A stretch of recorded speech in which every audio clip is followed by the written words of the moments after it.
This is the Intego Mac Podcast, the voice of Mac security, for August 23rd, 2019.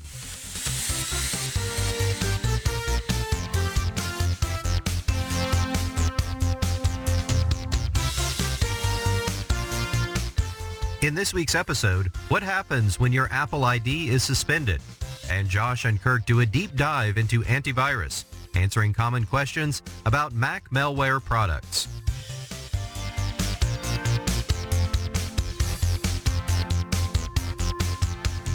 Now, here are the hosts of the Intego Mac Podcast, veteran Mac journalist Kirk McElhearn and Intego's chief security analyst, Josh Long.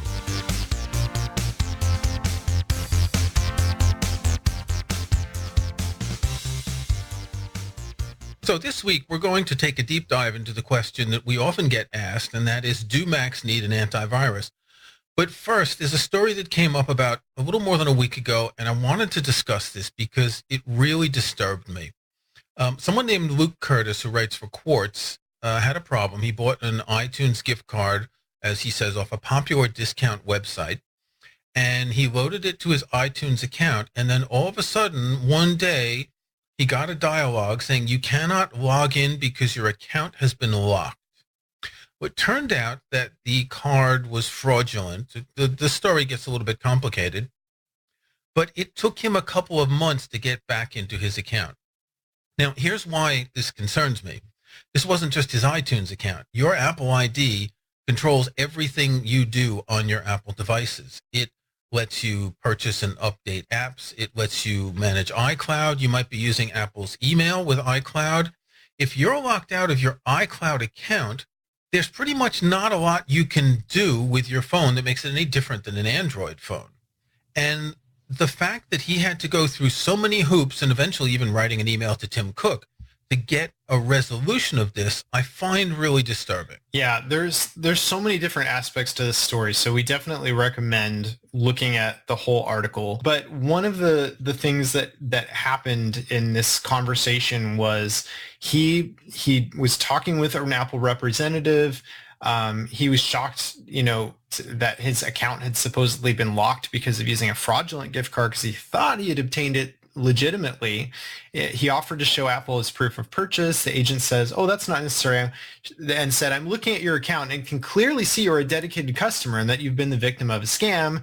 And she assured him everything would be fine. And within 24 hours, his account would be reactivated. And after 24 hours, he still hadn't heard anything. He talked to another support representative, and that representative said, your account has been permanently disabled. There's nothing else you can do. No escalation path.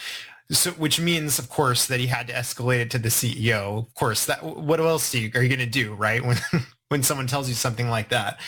Yeah, you can't go to an Apple store. They can't help you with anything like this. They might try to put you in contact with the support team, but they have absolutely no control over this. Yeah. So, and some of the interesting things that happened to him were he had apps that would no longer work in the meantime because they required an update from the App Store, and you can't download these updates unless you have a working Apple ID.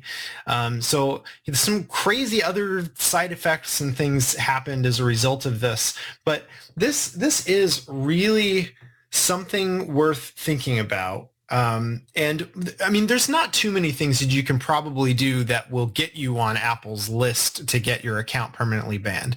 But if nothing else, definitely take this as a lesson that you should never, ever, ever purchase iTunes gift cards online, especially if you're not getting a physical thing in return. You can go to Costco. Well, I have to disagree with that. Okay. I bought them from PayPal or eBay, and they're fine. You can buy them from Amazon, and they're fine.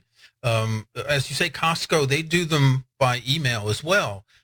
So I think the question is, he didn't say which site he bought it from, but it could be that there was a site where something, maybe it was just a price that was too good to be true. Yeah. What you need to know is when you buy iTunes gift cards, the best price you can get them from PayPal, eBay. And putting those on eBay. Okay. Using Apple Pay at this point. So. Okay. Well, the Apple Card has sort of trickled out into the wild, and a bunch of journalists have gotten it, and some random people have been getting picked to apply for this. But something really interesting comes up, that if you lose your iPhone, you can't manage your Apple Card. There's no website. It's all iPhone. And this, again, this is the walled garden. I find this really disturbing that something as important as a credit card is limited to the iPhone. What do you do if you lose your iPhone and you lose your card? How do you contact Apple? According to Apple, you use an iPad or another iOS device, or you call Apple support. But why can't they do this on a website? There's something really wrong with this. Yeah, it does seem a little bit fishy, and this plays in very well with what we're just talking about, this whole concept of like living in this walled garden, right?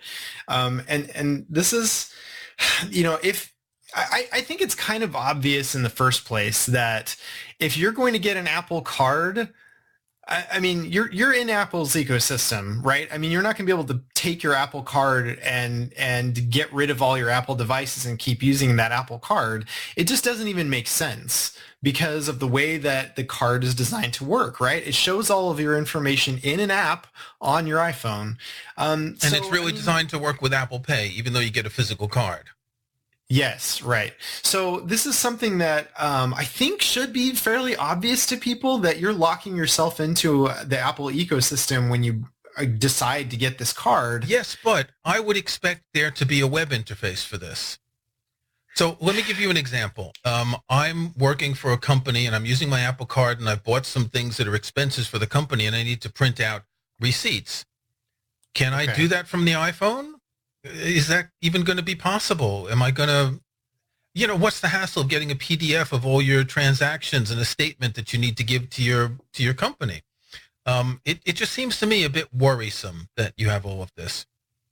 Yeah, that's a fair point. I mean, you bring up a really perfect example, and there may actually be, and this is all still like very early stages, but there may be a way, if there's not already, there probably will be soon, a way that you can export a PDF listing, your purchases, so that you can hand something to get reimbursed. I mean, otherwise really you take screenshots of your iPhone and you send screenshots to the accounting department. Exactly. One thing that people who have the card have pointed out is you cannot export the data to import it into any kind of financial app. So it really is a walled garden as far as that's concerned. Yeah. And as far as like being able to access this on the web or on some non-Apple device, I mean, actually, you can't even do this on a Mac. So you can use Apple Pay on your Mac if you've got an iPhone or an Apple Watch that can communicate with your Mac, but you can't use it yet on a Mac. Now, I have a recent MacBook Pro. It's got that T2 security chip, so the capability is there, but they haven't created a wallet app for the Mac yet. A phone or an Apple Watch that can communicate. Well, a lot of this has to do with the fact that we won't go into too much detail, but it's a security chip inside the device that allows Apple Pay to work. So you can use Apple Pay on your Mac if you've got an iPhone or an Apple Watch that can communicate with your Mac, but you can't use it yet on a Mac. Now, I have a recent MacBook Pro. It's got that T2 security chip, so the capability is there, but they haven't created a wallet app for the Mac yet. I just want to mention one more thing about this walled garden thing. This morning, I was writing an article for the Intego Mac security blog about encryption, and I was talking about File Vault. And when you turn on File Vault, you have a recovery code. It's 5 bits of 4 characters. There's 20 characters with dashes. And you have 2 options. One of the options is to copy the code from the dialog and, print it, put it in a safe place, put it in your password manager. And the other is to store it on iCloud. And this just made me think, having read this article, well, if I lose my password from my Mac and somehow my iCloud account is no longer available, that's a real serious risk that I couldn't even get into my Mac. Yeah. So, I mean, with any of these walled gardens, and it's worth pointing out too that, Apple's not the only company that has a walled garden. To some degree, at least, you have kind of a walled garden with Google and with other platforms as well. You can choose to sort of lock yourself into those ecosystems. We've also mentioned before that there's, you can sign into a lot of different sites and services with your Facebook account and lock yourself into Facebook. And a lot of people do that. So I guess the lesson to learn here is try not to put all your eggs in one basket, or at least if there's any way of sort of backing up some of these things in other places, that's a good idea to do. Yeah. Hope for the best, but prepare for the worst, as they say. Okay, so our main topic is a question we get often. We get lots of emails about this, and you read articles in the press, and do Macs need an antivirus? So the first thing I want to say is there really aren't any viruses for the Mac, and there have never been many viruses for the Mac. There is malware, and we use that term all the time, but if you listen to this podcast, I don't think we've said the word virus maybe, other than talking about history. Yet the industry still calls this antivirus software. So we've gotten that out of the way. Antivirus software protects against all kinds of malware, and there are no viruses, because this is one of the reasons that people say Macs don't need antivirus, is they say, oh, there's no viruses for Mac. If you listen to this podcast, if you read the Intego Mac security blog, you'll see all the different types of malware. Trojan horses are very common, all sorts of malware that can affect the Mac. So obviously, I think we're both going to argue for the fact that Macs probably do need an antivirus. To be very honest, I think if you practiced very rigorous, safe computing practices and did everything really, really careful, then I'd say, okay, you might be safe. But most people just simply can't do that. I will add, though, Kirk, that you mentioned that there's no viruses that infect Macs. And while it's true that there's no Mac-specific viruses that have been around in recent years, there are still Microsoft Office macro viruses that are still a thing. I don't know how that still is a thing after all these years. We talked about that a couple months ago, that there was a new one, and I forgot about that. I got hit with one 10 or 15 years ago once. Yeah, so technically, yeah, that's a virus. But you're right, though, that most malware for Macs is other things, Trojan horses, remote access tools. There's a lot of scary stuff out there, but it's not technically viruses. And it's also been a long time since we've had worms on the Mac, as a side note. But malware changes all the time, and it's going to, continue to change over time, and we'll see things shift in different directions. There's a lot more of an emphasis now on malware that is looking to make money for the attackers, whoever created that malware. So that's kind of the main motivation behind a lot of malware that exists in the world today. And so we'll see more of that. And in fact, so that's one of the first points, I think, in addressing this question of do Macs need an antivirus? Of course, obviously, we're going to tell you yes, because Intego makes Virus Barrier, which is obviously an antivirus or anti-malware product. But we really want to talk about this from a perspective of not just, speaking as representatives of a company, but in general, these are the reasons why we genuinely believe, and if I did not work for Intego, I would still recommend to people to get an antivirus. Okay, let's take a break. When we come back, we'll go through the main reasons why an antivirus is a good thing to have for your Mac. If you or someone you know has got a new MacBook or iMac or switched to the Mac from Windows, be sure to check out Intego's new Mac User Center. It's a one-stop collection of the things you'll need to know about using your Mac. Intego's new Mac User Center covers plenty of the basics to get you running smoothly and smartly in no time. Of course, one of the first steps you'll want to take is to install Mac security software from Intego to keep yourself protected. And right now, Intego Mac Podcast listeners can get 40% savings on Intego software, including Mac Premium Bundle X9. Mac Premium Bundle X9 is a suite of terrific Intego software that includes the antivirus, anti-phishing, and anti-spyware protection of Intego Virus Barrier, home and hotspot firewall security from Intego Net Barrier, parental controls for peace of mind from Intego Content Barrier, and much more to help protect, secure, and organize your Mac. Download the free trial of Mac Premium Bundle X9 from Intego.com today, and then use the promo code PODCAST19 at checkout to save 40%. That's PODCAST19 to save 40% on complete Mac protection and security with Intego's Mac Premium Bundle X9. Intego, devoted to protecting Apple products since 1997. Visit Intego.com today. Okay, so you just heard an ad read for Intego Virus Barrier, or is it Internet Security Barrier, whichever one we're selling this week. So we've got basically four main points here for why you should use an antivirus. The first is that Mac malware has increased, and we talked about this a couple of episodes ago. I think in 2018, the number of malware samples jumped up a great deal. But it's not only that, as you said earlier, Josh, the goal of malware is to make money. It could be crypto miners. They can't really harm your computer, but they can slow it down. It could be ransomware, people trying to get into your computer to get your bank details, your credit card number, steal your identity. The threats are very broad, and it's a market where people aren't that savvy about malware. Right. And another really interesting point about this, I think, is that as we've, I think, mentioned recently, that sometimes just doing a Google search, one of the top results will sometimes redirect to a site that's distributing Mac malware that might be very, legitimate looking to some people. And you could end up with something downloaded onto your computer without ever trying to get into like the crazy dark corners of the internet, which is a very, very common myth. People have this idea that, oh, I've got to be looking for trouble in order to get malware on a Mac. Yes, I go on safe websites, and you go on your friend's knitting blog, and your friend didn't realize that their WordPress installation got hacked and that pages are serving up malware. Right.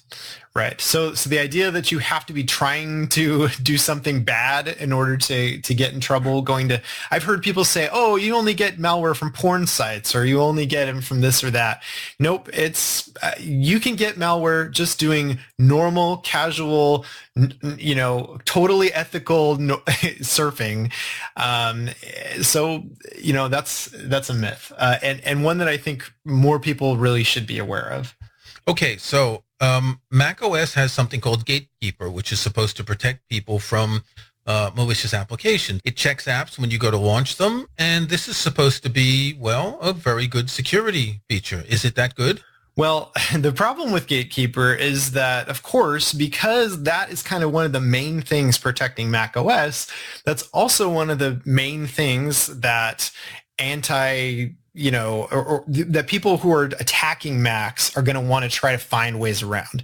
And over the years, there have been a number of different bypass methodologies for getting past Gatekeeper protection.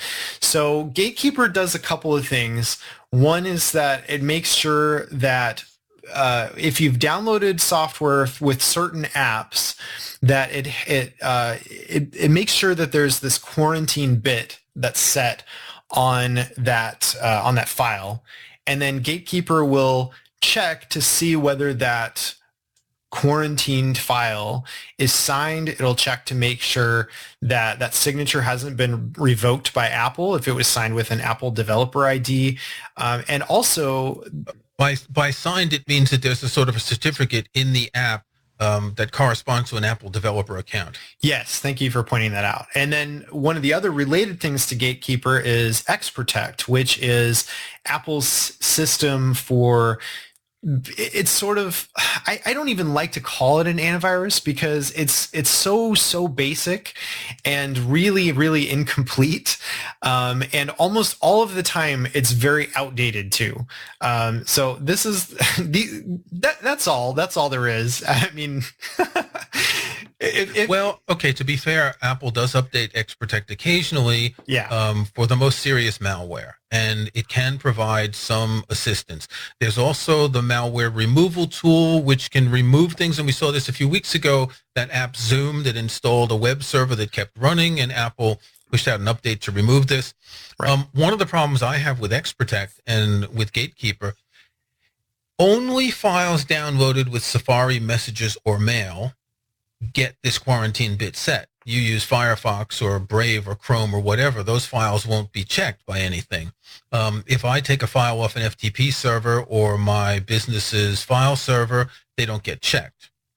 Yeah, so that's true. Depending on what you're using to download, they may not get the quarantine bit set. But the first time that you double click on an app, it actually does it lets you know, hey, this was downloaded with whatever app, and it gives you the website where you downloaded it, right, and the website where you downloaded it, and it gives you the option to run it.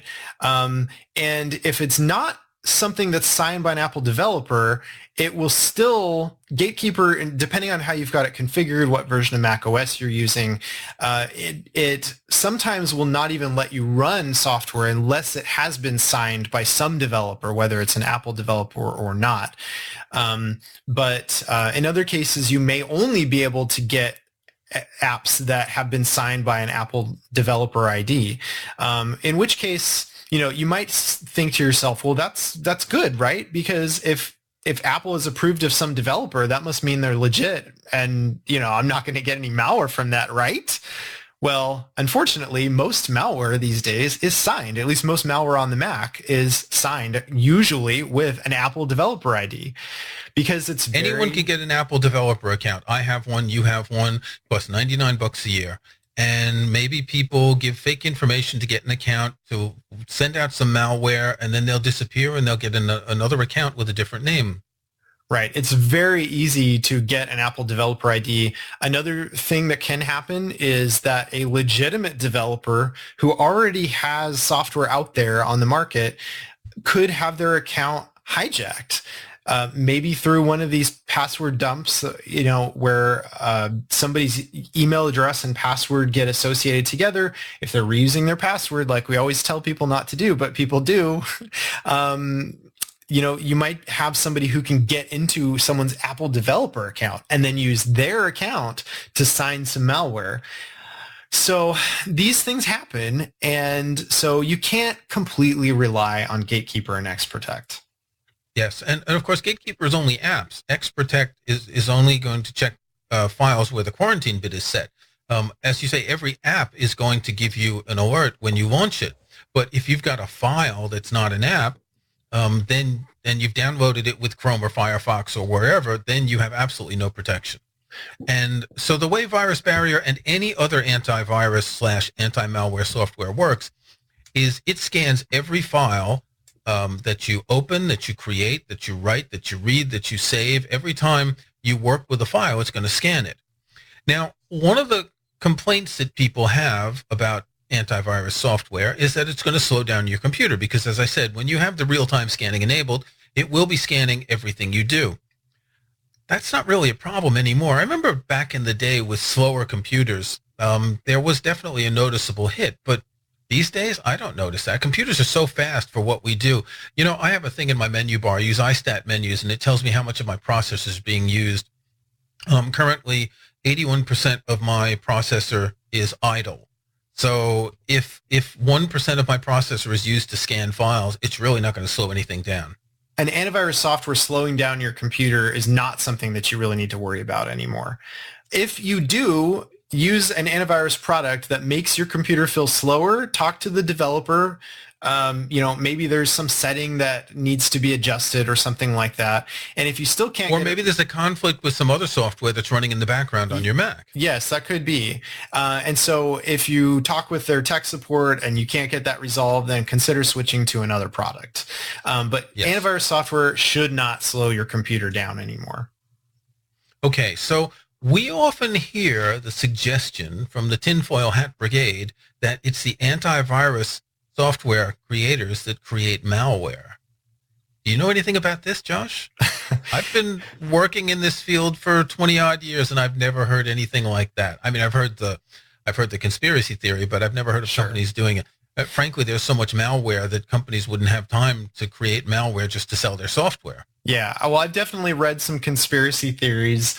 There are some that have gone, pretty in depth. People thinking that somebody or other, some particular antivirus company is maybe doing something that they shouldn't do.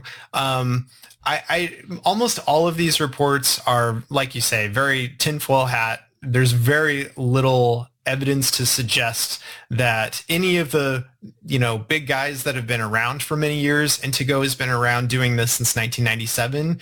And we've got a good reputation. We've never made malware. And I think anyone who uses our products trusts us and knows that that's the case. But you would say that, wouldn't you? Well, okay. I'm just being devil's advocate here. Oh, sure. People are going to listen to this and they're going to say, well, of course, they're paid by Intego, so they're going to say this. Yeah. But if you just think about it logically, how much trouble would a software company be in for creating malware? Yeah. They would be in so much trouble. They would be sued. They would end up in prison. I mean, this is not worth the risk. Exactly. Well, and that's kind of one of the main, arguments against this conspiracy theory is if this has been going on and this is a racket that's, been ongoing for decades, why has nobody and why has no major antivirus company ever been caught doing this? I definitely am of the opinion that some of these smaller companies, the ones you never hear about or that kind of have a sketchy reputation, it's possible that some of the same people that work on those products or people at the same company may be developing adware or malware, but it's not something that you need to worry about from any of the reputable antivirus companies. And definitely, they're not creating malware. It would destroy the company, because if they ever got caught, and they would, and if you doubt whether they would get caught, watch my talk. Exactly. Your malware attribution showed exactly how easy it is to find some of these people. Exactly. You will get caught if you're creating malware. And so antivirus companies are not going to do that. Okay, so one thing to point out is that by protecting yourself, you're protecting other people. It's like vaccinations.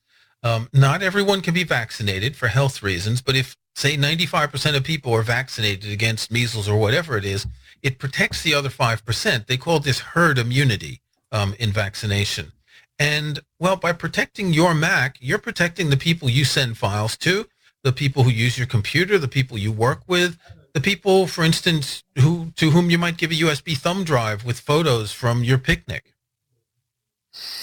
Right. These are all really good reasons. You may, so let's say that you work with mostly people who are Windows users even. And so you might be of the opinion that, I'm not going to get any Mac malware from all my Windows using coworkers, so I don't really need to worry about having an antivirus on my Mac. But remember, there's all these cross-platform things like the Word and Excel macro viruses. And, it could very well be that one of your Windows using coworkers has sent you a file that's infected. And you may not necessarily realize that until it's too late. Sometimes these files will have a legitimate macro embedded in them. A macro is a script, that kind of runs through certain predetermined processes. And sometimes you actually need macros in certain documents to make them display correctly or behave correctly. If it's like a spreadsheet that does certain special calculations, those kind of things. But if somebody sends you a document that's got a macro attached, there's no real way to know whether that's going to do something malicious or not unless you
shocking new report showing how Apple users' data was stolen and sent to China. The report revealing that Adware Doctor, this is Apple's top paid utility in the Mac App Store, secretly recorded users' data and browsing history before sending it all to a server in China. Now, Apple was notified about the app's flaw a month ago, but only decided to remove it today. Here to talk about all of that and more, cybersecurity expert Morgan Wright. Morgan, what the heck is going on here? This is frightening. Look, I'm a huge Mac fan. I'll tell you, this is a shock. Apple is normally very good about preventing any kind of malware on their store. In fact, you could probably count on two hands the number of times something is snuck by. But for this is even worse than that. This is an app that masqueraded as another app. All they did to confuse them was change their name, and now data's going back to China. So the real question in China, who's getting it? You know, the Chinese army or some other company? The real question